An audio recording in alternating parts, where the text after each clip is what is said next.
এই শালার সারাটা দিন বসে রইলাম, একটা মক্কলও ফাইলাম না এই রোদের ভিতরে। একটা মক্কল ফাইলে ভালো হতো, খাবারের টাকাও নাই পকেটে, কি একটা অবস্থা। উফ, আরে না, আমি যে ফ্যাক্টরিতে দিয়েছি টাকা ওইটাতে তুমি নিয়ে আরেকখানে দিয়ে দিও, ঠিক আছে? থাক থাক, ঠিক আছে, তুমি নিয়ে তারপর জানাও। আল্লাহ মনে হয় আমার বেশি না, 100 কথা কোটি টাকা। শুনছে।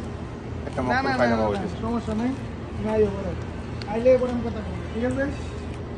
আর তুমি কথা করে রেখে দিও, আমার সমস্যা নেই, আমি চাইতে 1 ঘন্টা সময় লাগবে, আই, আই তারপরে রে, আমি কি কইলাম, ঠিক আছে?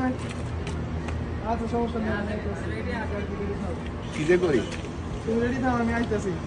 হ্যাঁ, এমনি না, আর যে করে লাগবে। আর সমস্যা নাই। এই যে ভাইয়া, হ্যাঁ ভাই। আপনার মানি ব্যাগটা পড়ে গেছে। আরে ভাই, আমার মানি ব্যাগটা ভাই অনেক টাকা বসে ছিল ভাই, ধন্যবাদ ভাই আপনাকে। ওহ, আমি দূর থেকে দেখিনি, আসছি আর কি। আপনি কিছু খান। না থাক, লাগবো না। আরে নেন, না, আরে লাগবো কিছু না। খান। আরে লাগবো না। আরে কিছু খান। ধন্যবাদ ভাই। যাক, চুরি করতাম পারি না তো কি হয়েছে, 50 টাকা তো পাইছি।